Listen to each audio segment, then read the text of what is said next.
Every morning, Diana Reeves woke up in the quiet, cramped apartment of the South Bronx, the weight of the city and her daughter's future heavy on her shoulders.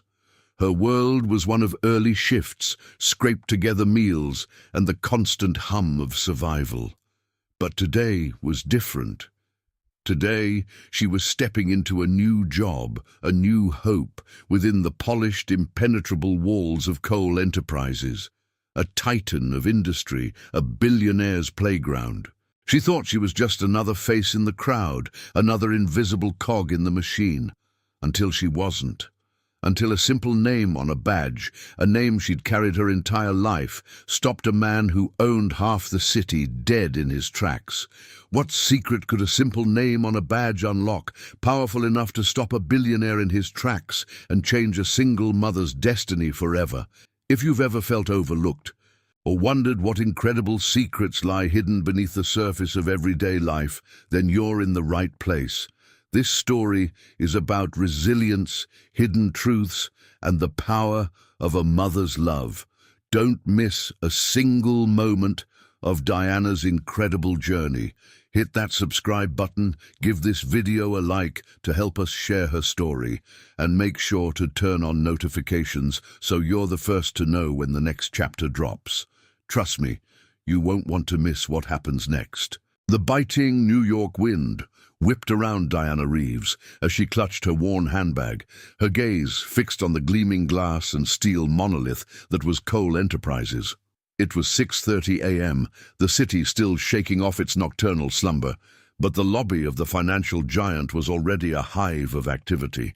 Executives in tailored suits, assistants with brisk paces, and the low hum of ambition filled the cavernous space. Diana, in her simple, practical uniform, felt like a ghost, an anomaly in a world of power and privilege. This was her first day as a cleaning staff member, a job secured through a third-party agency, and it represented a fragile new beginning for her and Maya. She approached the security turnstiles, a knot of anxiety tightening in her stomach. Her temporary badge, freshly printed with her name, Diana Reeves, and a generic employee number, felt heavy in her hand. A burly man in a crisp security uniform, Gerald Whitman, stood guard, his eyes scanning each person with an almost predatory efficiency. When it was Diana's turn, she offered a small, hopeful smile. "Good morning," she said, holding out her badge. Gerald didn't return the smile. His eyes, cold and dismissive, flicked from her face to the badge, then back to her. "Name?" he barked, his voice echoing slightly in the vast lobby. "Diana Reeves. I'm with Sterling Services. First day." He took the badge, his fingers barely brushing hers, and ran it through a scanner. A red light flashed. "System says no entry for this ID," he stated flatly, handing it back. His tone implied she was either lying or incompetent. Diana's heart sank. "But I have my confirmation. I was told to report to the service entrance, but they said to check in here first for the initial briefing." She fumbled in her bag for the crumpled email printout. Gerald sighed, a theatrical display of impatience. "Look, lady, I don't care what you were told. The system is the system. You're not on the list. Step aside. You're holding up the line." His voice was loud enough to draw glances from the impeccably dressed professionals behind her, their expressions a mix of mild annoyance and detached curiosity. Diana felt a flush creep up her neck. The humiliation was instant, searing. She was invisible, yet suddenly the center of unwanted attention. There must be a mistake," she pleaded, her voice barely a whisper. "I really need this job." "Mistakes happen," Gerald said, his hand already gesturing to the next person in line. "Not my problem.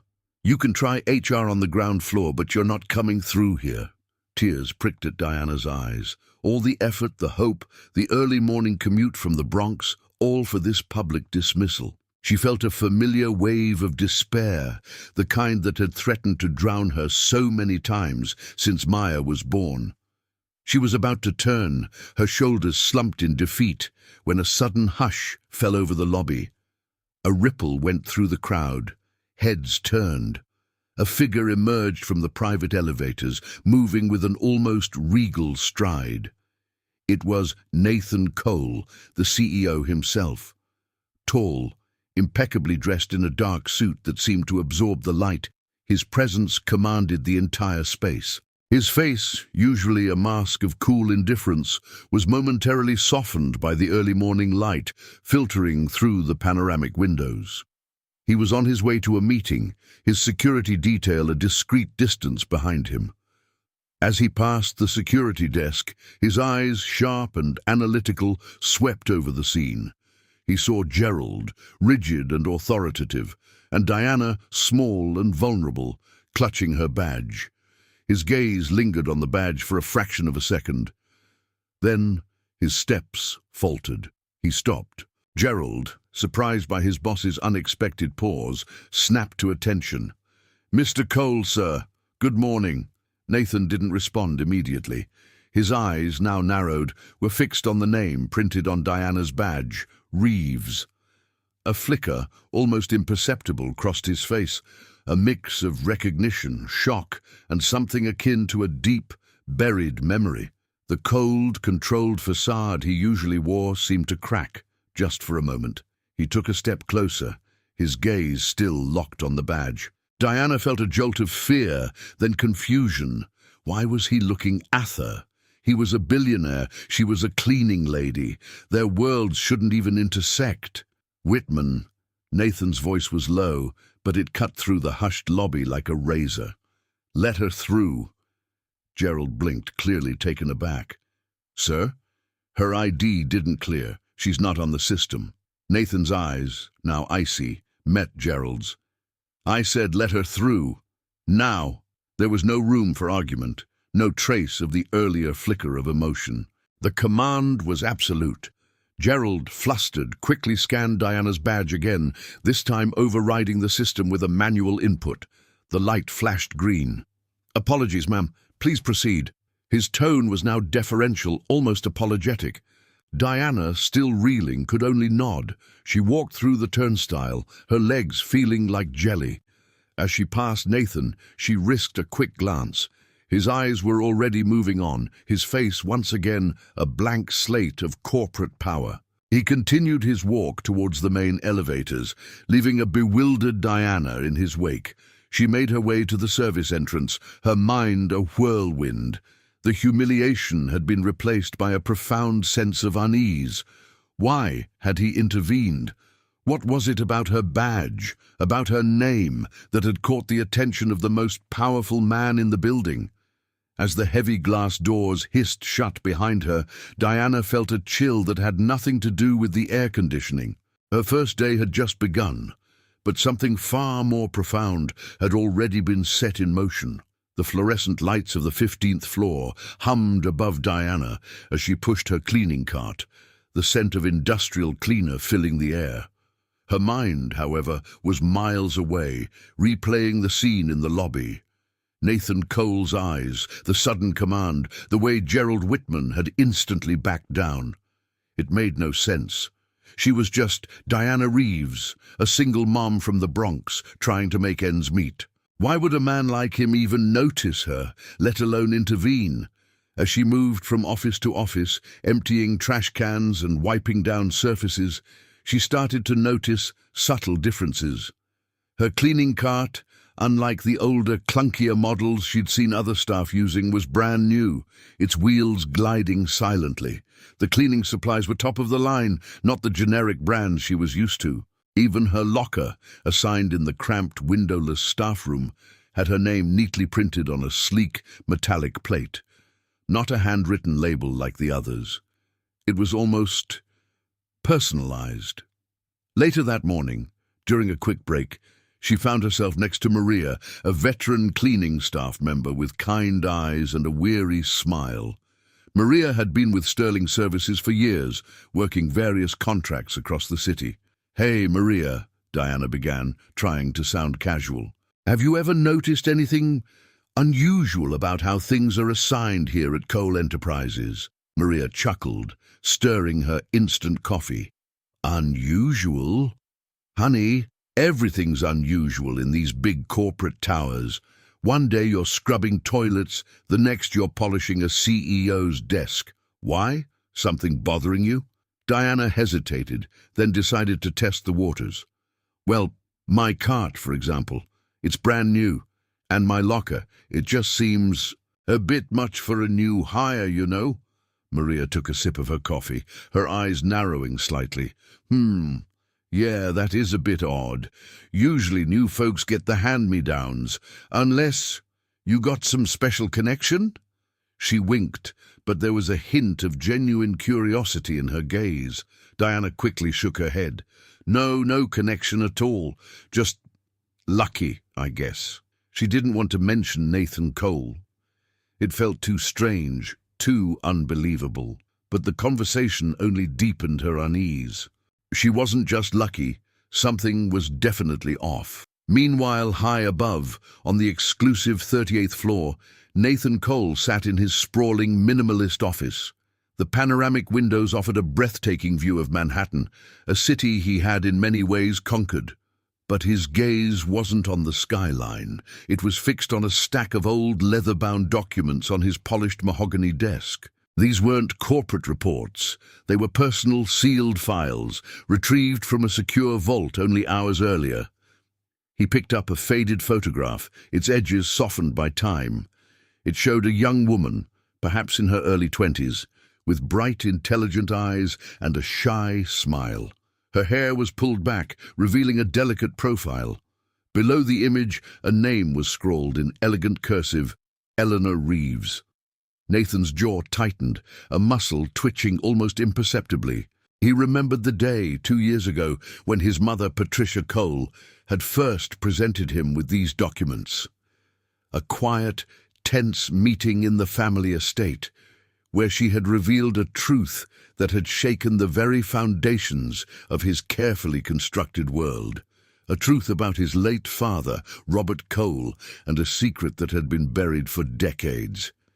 The name Reeves had been central to it all. He had spent months discreetly verifying the information, confirming the DNA results, understanding the legal implications.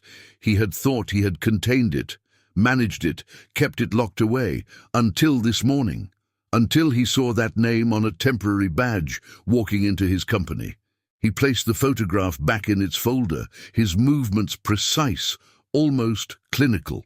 He knew the woman in the lobby, Diana Reeves, was connected. The age, the surname, the uncanny resemblance to the woman in the photo. It was too much to be a coincidence. He had to be sure. He had to understand why she was here now, after all these years. Was it a coincidence? Or was someone else pulling strings? Nathan leaned back in his chair, the city sprawling beneath him, oblivious to the silent storm brewing in his office. He picked up his phone, his fingers hovering over a contact. He needed to make a call, a very discreet one. He knew this was just the beginning. The name on that badge was a ticking time bomb, and he had just allowed it to walk right into the heart of his empire. The days that followed Diana's first encounter with Nathan Cole were a blur of routine tasks and growing unease. The subtle differences in her treatment persisted. She was assigned to less strenuous areas, given more breaks, and her requests for supplies were always met with unusual speed. It was as if an invisible hand was guiding her experience, making it smoother, easier than it should have been.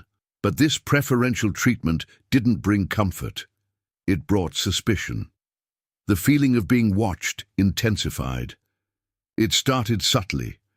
A camera in a rarely used hallway, which she swore had always pointed towards the elevators, was now angled directly at her cleaning zone. Then, in the break room, she noticed a small, almost hidden lens in the corner of the ceiling, seemingly new. She tried to dismiss it as paranoia, a side effect of her stressful life, but the feeling was persistent, like a cold breath on the back of her neck. One afternoon, as she was wiping down desks on the 22nd floor, a senior employee, Marcus, a man with kind eyes and a perpetually worried frown, approached her. Marcus was an IT specialist, often seen troubleshooting issues on various floors. He was known for his quiet demeanor and his ability to observe without being noticed. "Diana, right?" he asked, his voice low, almost a whisper as he pretended to adjust a network cable near her. "Yes, that's me," she replied, straightening up. "Everything okay with the network?" Marcus glanced around, then leaned in slightly. "Look, I don't know you well, but I've been here a long time. I've seen things." He paused, choosing his words carefully. "You've been getting a lot of attention lately. Not the bad kind, not yet, but attention nonetheless." Diana's heart pounded. "What do you mean? I'm just doing my job." "Exactly," Marcus said, his eyes meeting hers, a flicker of genuine concern in them. "And that's why it's unusual.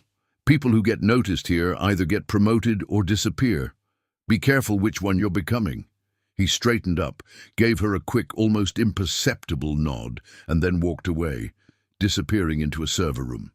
His words hung in the air, chilling Diana to the bone. Promoted or disappear. The thought sent a shiver down her spine. She wasn't looking for a promotion, she was looking for stability. But the idea of disappearing, of being quietly removed, was terrifying. Was this about her performance, or something else entirely?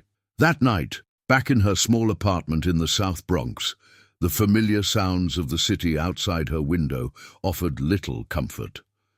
Maya was asleep, her breathing soft and even, a stark contrast to the turmoil in Diana's mind. Diana sat at her kitchen table, a half-eaten plate of leftovers growing cold in front of her. She couldn't shake the feeling of being watched, of being a pawn in a game she didn't understand. She thought about Maya, her bright, curious daughter, who deserved a life free from the constant struggle. Diana had always been fiercely protective, shielding Maya from the harsh realities of their existence. But now, she felt a new kind of threat, one that was insidious and invisible, emanating from the very place she hoped would provide them security. She pulled out her phone, her fingers hovering over the search bar. She wanted to look up Cole Enterprises secrets, Nathan Cole controversies, anything that might shed light on this bizarre situation. But what would she even find? And what if looking made things worse? What if they were watching her outside of work too? The thought made her stomach clench. Sleep wouldn't come. Every creak of the old building, every distant siren seemed amplified, turning into a potential threat. She got up and walked to Maya's room, watching her daughter sleep, her small hand clutching a worn teddy bear. Diana vowed silently that she would protect Maya, no matter what. But how do you fight an enemy you can't see? An enemy that might just be the most powerful man in the city? The city lights outside her window seemed to mock her, each one a tiny, unblinking eye. Diana knew, with a chilling certainty, that she was no longer just a cleaning lady. She was a target, or perhaps something far more significant, and the cameras, she suspected, knew exactly what. The following Tuesday began like any other, with the familiar clang of the subway doors and the rush of commuters. But when Diana checked her assignment sheet in the staff room, a jolt went through her. Her usual floors, 15 through 20, were replaced by a single startling number. D8, the 38th floor, Nathan Cole's private executive floor, the forbidden floor, whispered about in hushed tones among the cleaning staff. It was where the real power resided, a sanctuary rarely accessed by anyone outside the inner circle. There must be a mistake, she muttered to herself, double-checking the sheet. But her name was clearly printed next to the number.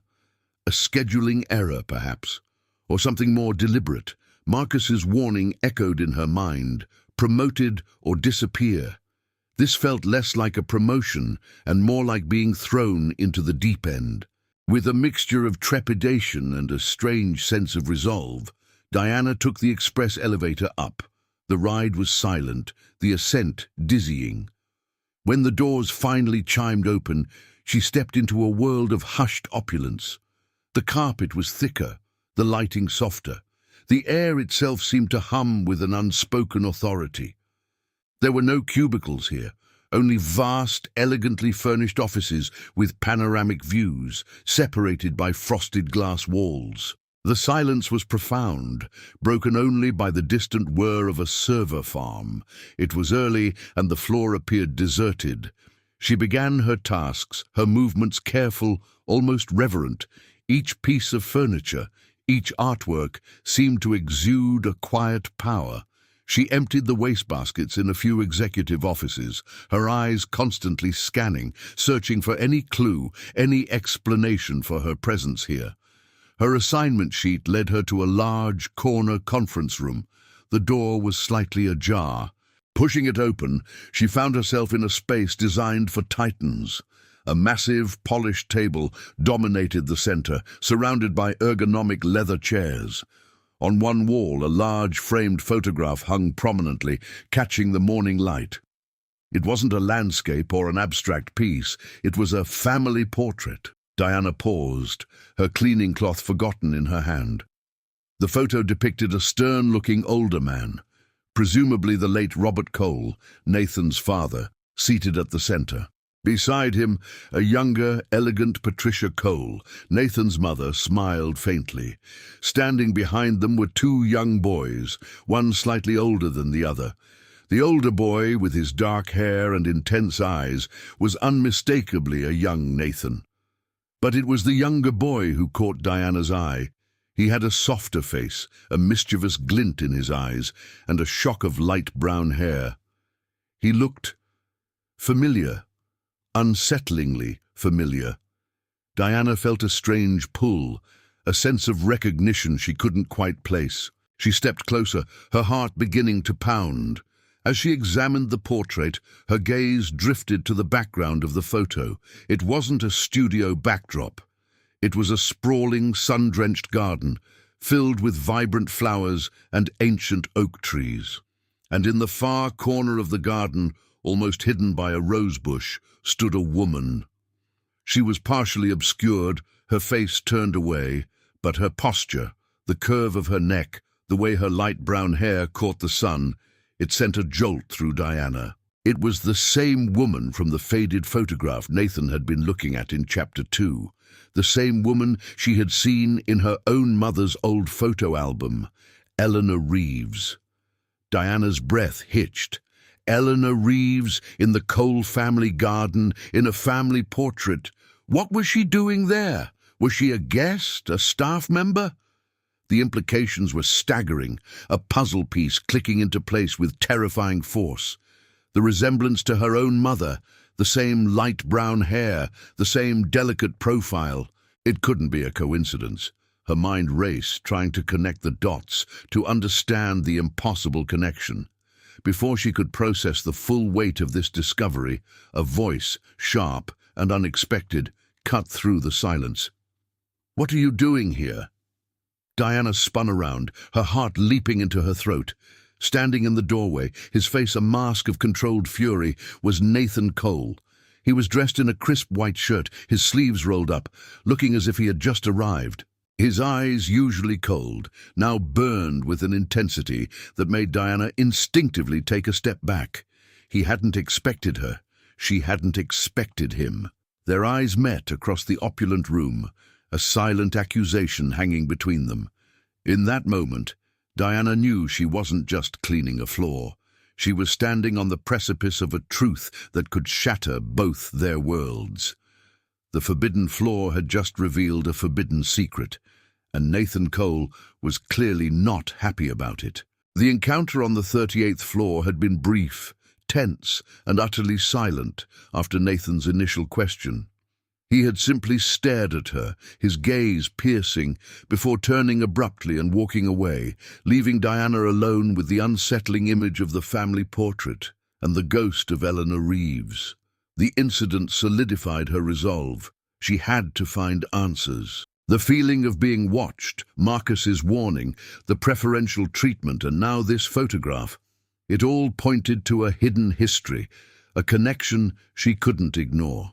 That evening, after putting Maya to bed, Diana didn't collapse from exhaustion as usual. Instead, fueled by a potent mix of fear and curiosity, she made her way to the New York Public Library. The grand, echoing halls offered a stark contrast to the sterile corporate environment, but here, she hoped, she could find the truth. She spent hours poring over microfiche, sifting through digitized newspaper archives and cross-referencing names in old society pages. Her search began with the Cole family. She found articles detailing Robert Cole's rise to power, his marriage to Patricia, the birth of his two sons, Nathan and his younger brother, Michael, who had tragically died in a boating accident at a young age. The family history was meticulously documented, a public record of their wealth and influence. Then she typed in Reeves. The results were overwhelming at first, a common surname, but she narrowed her search, adding Cole Enterprises and New York as keywords and filtering by dates from 30 to 40 years ago. Slowly, painstakingly, a name began to emerge with increasing frequency: Eleanor Reeves. Eleanor Reeves. A young woman, described in a few brief society columns as a promising young artist who had briefly worked as an administrative assistant for Robert Cole in the early 1990s, just as his empire was beginning its rapid expansion. There were mentions of her attending a few minor corporate events, always in the background, always elegant. The records, however, stopped abruptly around 33 years ago. One last mention noted her sudden departure from the city, citing personal reasons. It was as if she had simply vanished. Diana felt a chill. 33 years ago, that was roughly the time she herself would have been born. The coincidence was too stark to ignore. She dug deeper, searching for any photographs of Eleanor. After what felt like an eternity, she found a grainy black and white photo from a charity gala, buried deep within an old newspaper archive. It was blurry, taken from a distance, but there she was, Eleanor Reeves. Diana's breath hitched. The woman in the photograph had the same delicate bone structure, the same intelligent eyes, the same light brown hair that framed her face in soft waves. It was the woman from the Cole family portrait.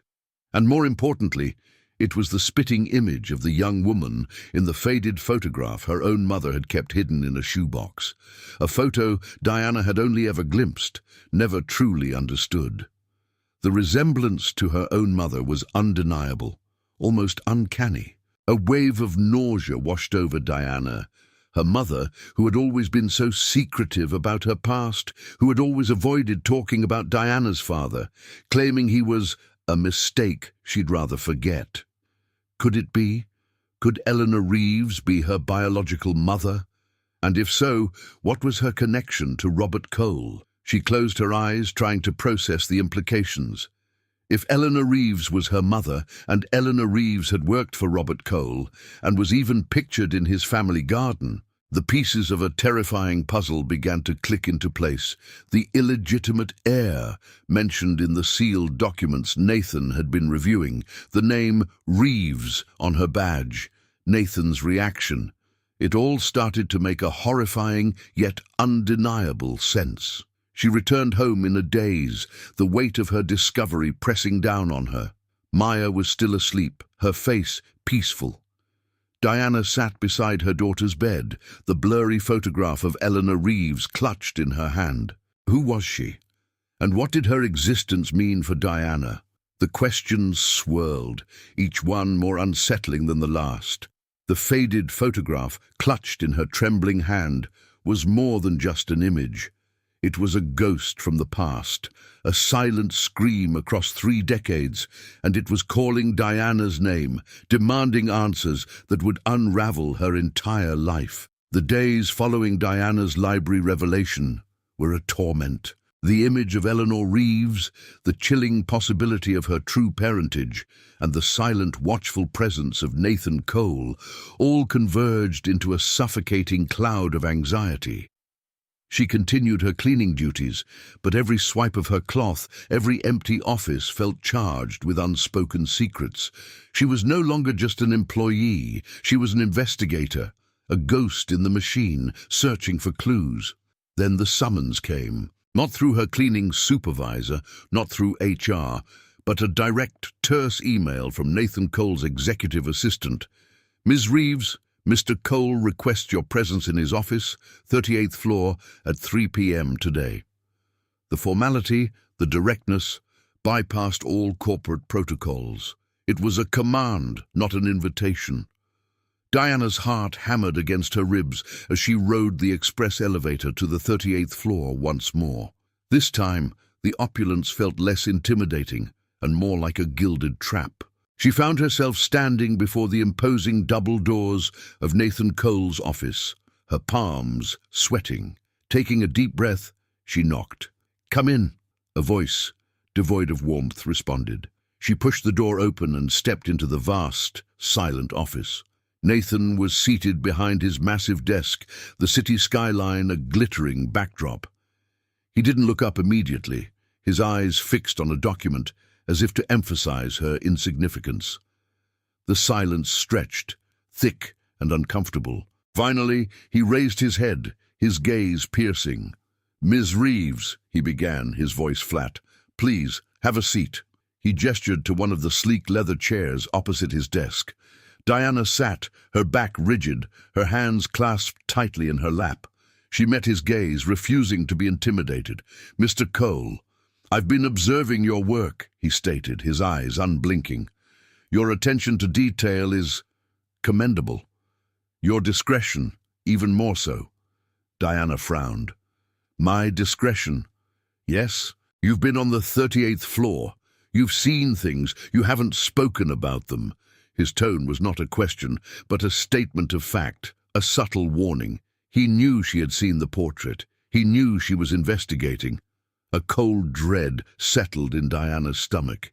He wasn't just watching her, he waste-sting her. "I'm here to do my job, Mr. Cole," she replied, her voice steady despite her racing pulse. "Nothing more." Nathan leaned forward slightly, his expression unreadable. "Perhaps, but I believe you are capable of more. I'm offering you a position. Effective immediately, you will be my personal administrative assistant." Diana blinked, stunned. The words hung in the air, surreal and impossible. Administrative assistant? Tohim? The jump from cleaning staff to executive assistant was unheard of, a chasm she couldn't possibly bridge. "My administrative assistant," she stammered, disbelief coloring her voice. "But I don't have the experience. I dropped out of college. A cleaning lady. Your resume is irrelevant to me," Nathan cut her off, his voice sharp. "I value loyalty, discretion, and a certain resourcefulness. Qualities I believe you possess. The pay will be significantly higher, of course, full benefits, and a direct line to my office." He named a salary that made Diana's head spin, a figure that would solve all her financial worries, secure Maya's future, and then some. Her mind raced. This was it, the promotion Marcus had warned her about. But it felt less like an opportunity and more like a strategic move. Was this his way of keeping her close, of controlling the narrative, of silencing her before she could uncover the full truth? The desperation for Maya's future warred with her gut instinct, which screamed that something was profoundly wrong. This wasn't a benevolent offer. It was a calculated maneuver. But how could she refuse? The money, the stability. It was everything she had dreamed of. "Why me?" "Mr. Cole?" she asked, her voice barely a whisper. "Why now?" Nathan's eyes held hers, a flicker of something unreadable in their depths. "Let's just say I have a vested interest in your well-being and your proximity." He didn't elaborate, didn't offer a single word of explanation. Diana took a deep breath. She had to accept. For Maya. But she wouldn't be a pawn. She would use this access, this proximity, to find the answers she desperately sought. "I accept, Mr. Cole," she said, her voice firm. "But I have one condition." Nathan raised an eyebrow, a hint of surprise in his cold gaze. "A condition?" "Yes," Diana replied, meeting his stare. "I want to know everything. Everything about why you're doing this. Everything about the Reeves name. And I will find it out, one way or another. This job is just my way in." A faint, almost imperceptible smile touched Nathan's lips, a fleeting expression that vanished as quickly as it appeared. "Very well, Miss Reeves. Welcome to my team."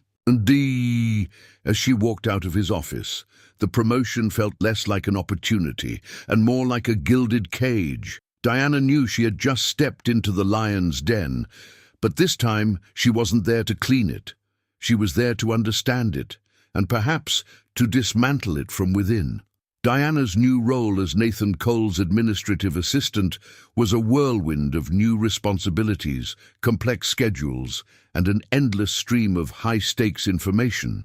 She quickly adapted, her innate intelligence and resourcefulness shining through. She learned the corporate jargon, mastered the intricate filing systems, and even managed to anticipate Nathan's needs before he voiced them. She was good at this, surprisingly good. But beneath the polished exterior, her true mission remained. Working in such close proximity to Nathan, she observed him constantly. He was a man of immense control, his emotions rarely betraying him. Yet she sometimes caught him staring at her, a fleeting, unreadable expression in his eyes, a mix of curiosity, regret, and perhaps a hint of fear. He never spoke of the condition she had set, nor did he offer any explanations. The silence was deafening, a constant reminder of the secret that hung between them. Her new position granted her unprecedented access. She handled sensitive documents, managed confidential communications, and crucially gained entry to the administrative archive room, a vast, climate-controlled space filled with decades of corporate and personal records. It was here, amidst the meticulously organized files, that Diana knew she would find her answers. She started discreetly, using her lunch breaks and late evenings when the office was quiet. She cross-referenced names, dates, and departments, always careful to leave no trace of her search. Her heart pounded with every file she pulled, every box she opened.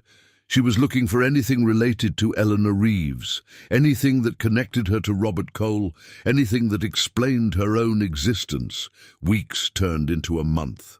The search was painstaking, often frustrating. She found old employee records, financial statements, even personal correspondence from Robert Cole, but nothing that explicitly linked him to Eleanor in a way that explained her sudden disappearance or the mystery of her own birth. Then, late one evening, tucked away in a rarely accessed section marked Legal Restricted Access, she found it.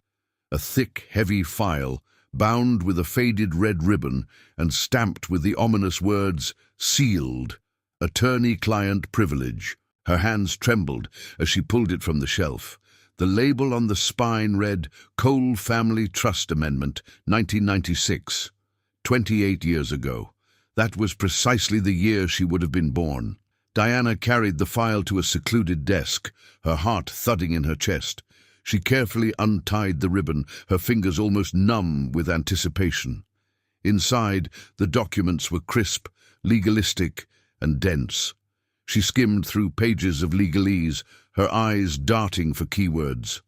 Then she saw it. A section titled, "Amendment Regarding Contingent Beneficiary." Her breath hitched.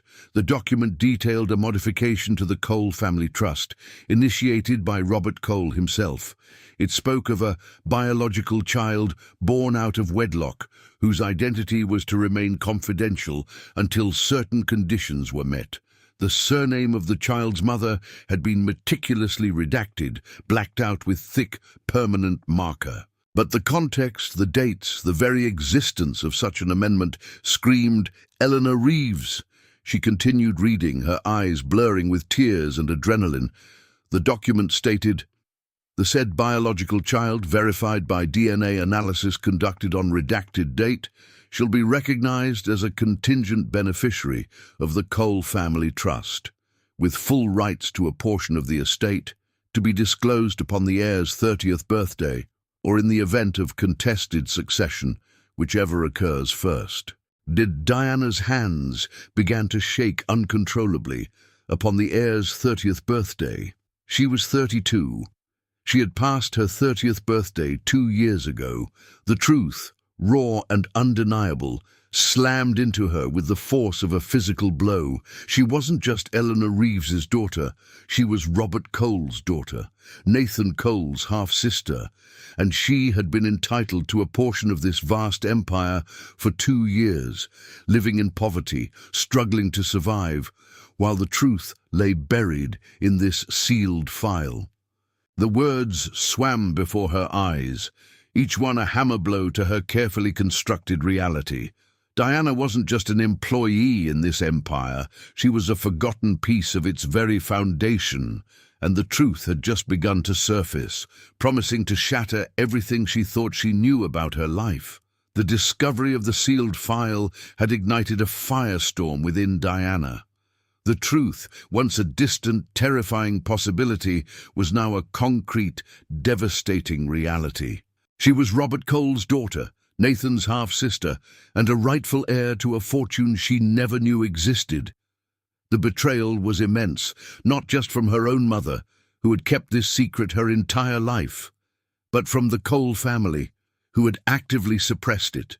And Nathan, her new boss, had known. He had known for 2 years, watching her struggle, offering her a job that was a gilded cage, all while holding the key to her true identity and inheritance. Her rage simmered, a dangerous undercurrent beneath her composed exterior. She knew she couldn't confront Nathan yet. She needed more. She needed to understand the full scope of the deception, and there was only one person left who could provide it. Patricia Cole, Nathan's mother. The opportunity arose at a lavish charity gala hosted by Cole Enterprises, an event Diana was required to attend as Nathan's assistant. Dressed in a borrowed gown, she felt like an imposter, a wolf in sheep's clothing, moving through a world that was rightfully hers, yet utterly alien. She spotted Patricia Cole across the ballroom, an elegant, formidable woman draped in diamonds, holding court with a group of influential socialites. Diana waited for her moment, her heart pounding. As Patricia excused herself to a quieter hallway, Diana followed, her resolve hardening with every step. "Mrs. Cole." Diana's voice was firm, cutting through the soft murmur of the gala. Patricia turned, her smile polite but distant. Her eyes, sharp and assessing, scanned Diana's face. Then her composure faltered. The polite smile vanished, replaced by a look of profound shock, almost fear. Her face went pale, her hand instinctively rising to her throat. She recognized Diana, not just as Nathan's assistant, but as something far more significant. "You," Patricia whispered, her voice barely audible. "You look just like her." "Eleanor Reeves," Diana supplied, her voice cold. "My mother, your husband's mistress, my biological mother." Patricia flinched as if struck. She glanced around the empty hallway, her eyes wide with panic. "Not here. Not now. This is not the place." "Where is the place, Mrs. Cole?" Diana pressed, stepping closer. "Was it the place when you helped bury the truth, when you let me grow up in poverty while I was an heir to your family's fortune? Was it the place when you watched Nathan hire me as a cleaning lady, knowing exactly who I was?" Patricia's elegant facade crumbled. Tears welled in her eyes. "It wasn't like that, Diana. You don't understand the complexities. Robert, he was a powerful man. He made mistakes. And Eleanor, she made her choices." "What choices?" Diana demanded, her voice rising. "To abandon her child? To let me believe my father was a nameless mistake? And what about your choices, Mrs. Cole? To cover it up? To protect your family's image at the expense of a child's life?" Patricia wrung her hands, her voice trembling. "Robert loved Eleanor in his own way, but he was married to me. He couldn't acknowledge you. It would have destroyed everything. The company, our family, Nathan's future. Eleanor, she agreed to disappear. For a sum. For your protection, she said. To give you a chance at a normal life away from the scandal." "A normal life?" Diana scoffed, a bitter laugh escaping her lips.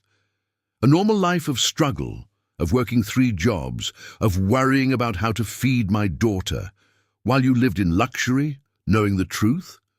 Nathan found out 2 years ago, Patricia confessed, her voice barely a whisper. After Robert's death, he found the sealed documents. He was furious. He wanted to tell you, but I begged him not to. I told him it would ruin everything. He promised me he would keep it quiet.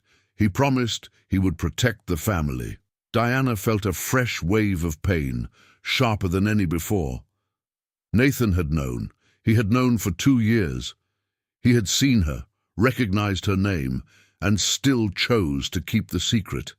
His offer of a job, his watchful eyes. It wasn't about protection. It was about control. He promised to protect the family, Diana repeated, her voice laced with venom. Not me. Never me. Patricia reached out, her hand trembling, but Diana recoiled. Please, Diana, don't do this. Don't expose us. Think of Nathan. Think of the company. It will destroy everything. Destroy everything? Diana's eyes blazed with a fierce, newfound power. My life was destroyed, Mrs. Cole. My mother's life was destroyed, and you stood by and watched. The truth burns, doesn't it? And now it's going to burn everything down. The elegant hallway suddenly felt like a tomb, burying decades of lies. Diana stared at Patricia, not with anger, but with a profound, soul-crushing realization. Her entire life had been built on a foundation of secrets, and the man who held the key had watched her struggle, knowing everything. The time for silence was over. The words exchanged with Patricia Cole at the gala had ripped open old wounds and ignited a new, unyielding fury within Diana. The full weight of the betrayal, the decades of lies, and Nathan's calculated silence pressed down on her. She couldn't wait another moment. The truth, once a burden, was now a weapon, and she was ready to wield it. The next morning, Diana walked into Cole Enterprises, not as an assistant, but as a force of nature. She bypassed the reception, ignored the curious glances, and marched directly to the 38th floor. Her heart hammered, but it was with righteous anger, not fear. She pushed open the heavy doors to Nathan Cole's office without knocking. Nathan, who was on a video call, looked up, his expression initially annoyed, then shifting to a flicker of surprise as he saw the raw emotion etched on Diana's face. He quickly ended the call, his eyes narrowing. "Diana," he said, his voice low, a warning in his tone. "What is the meaning of this? You can't just barge in here." "Can't I?" Diana retorted, her voice trembling with barely suppressed rage. "I think I can.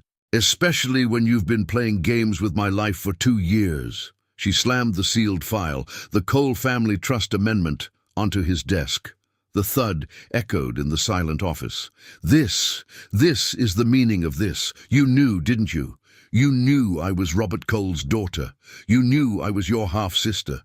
You knew I was an heir to this empire, and you watched me clean your toilets." Nathan's face remained impassive, but his jaw tightened. "I found out after my father's death. It was a shock. My mother begged me to keep it quiet, to protect the family, the company." "Protect the family," Diana scoffed, a bitter laugh escaping her lips. "What about my family? What about Maya? Did you ever think about the life I was forced to live because of your family's secrets? Did you ever think about the mother who abandoned me or the father who never acknowledged me?" "Eleanor made her choices," Nathan said, his voice hardening. "She took the money. She agreed to disappear.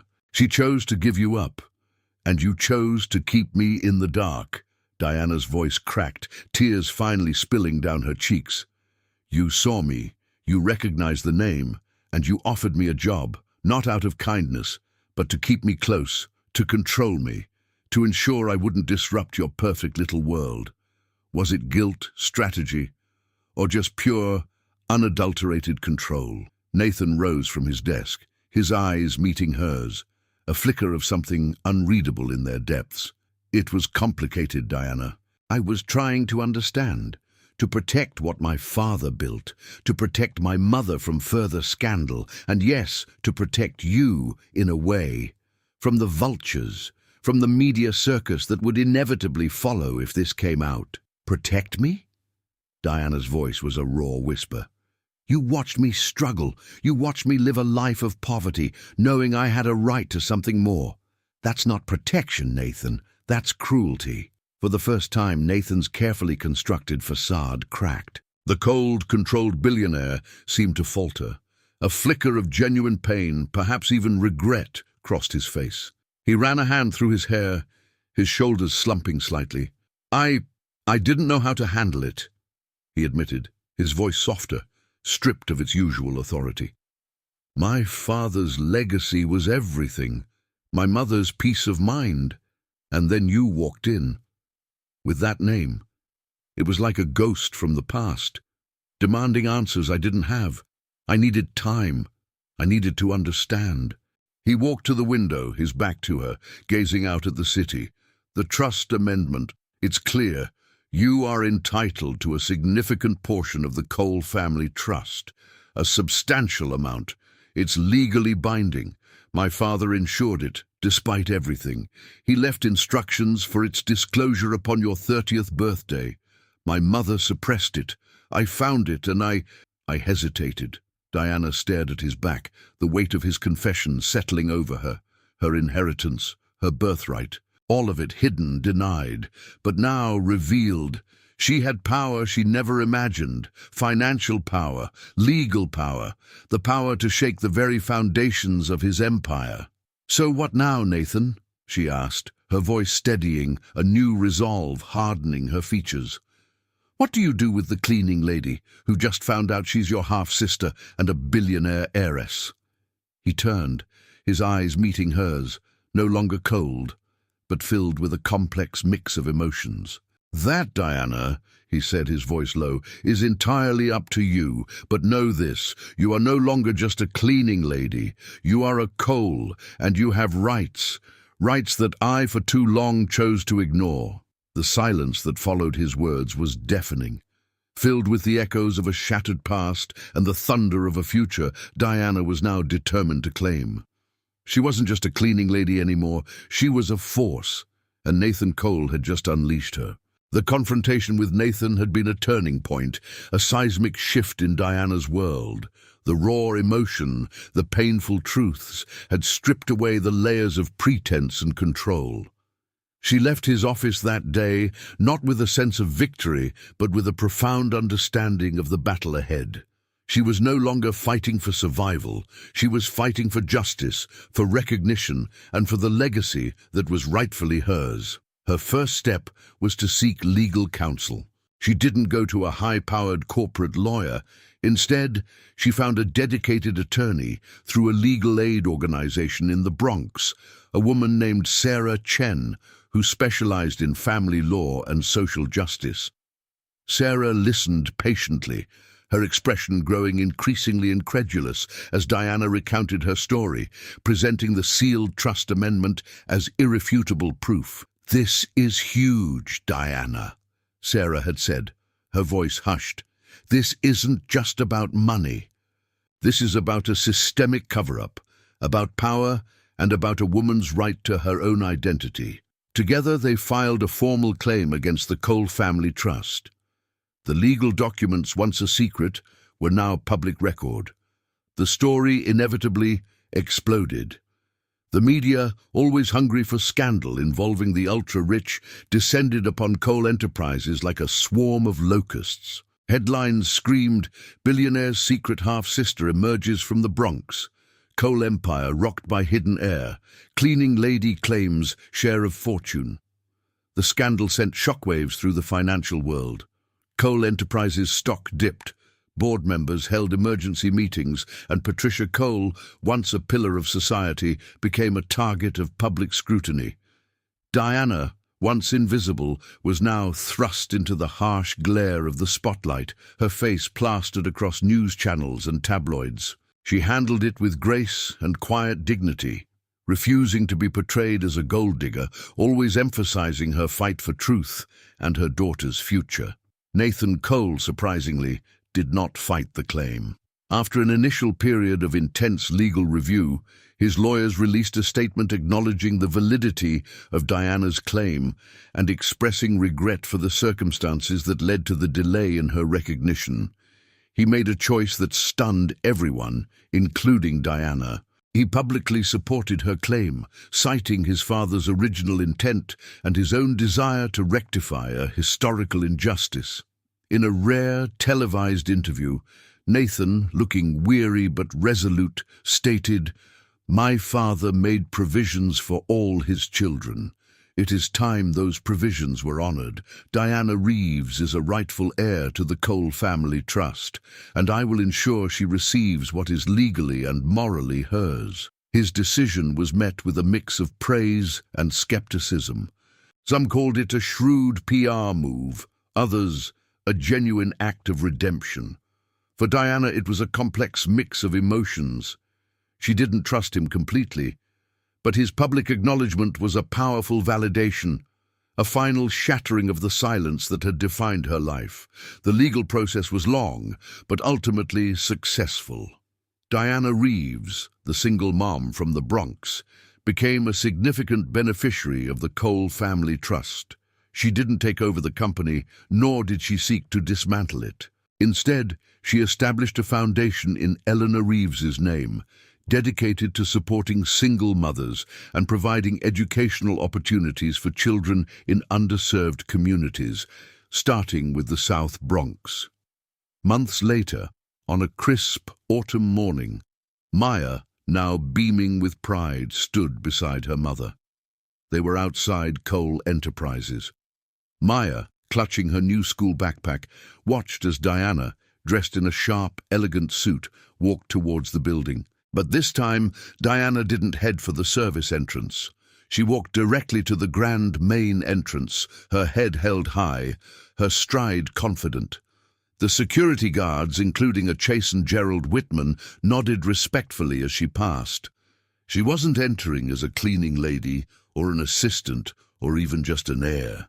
She was entering as Diana Reeves Cole, a woman who had fought for her truth, reclaimed her identity, and forged a new path, not just for herself, but for her daughter, and for countless others who had once felt invisible.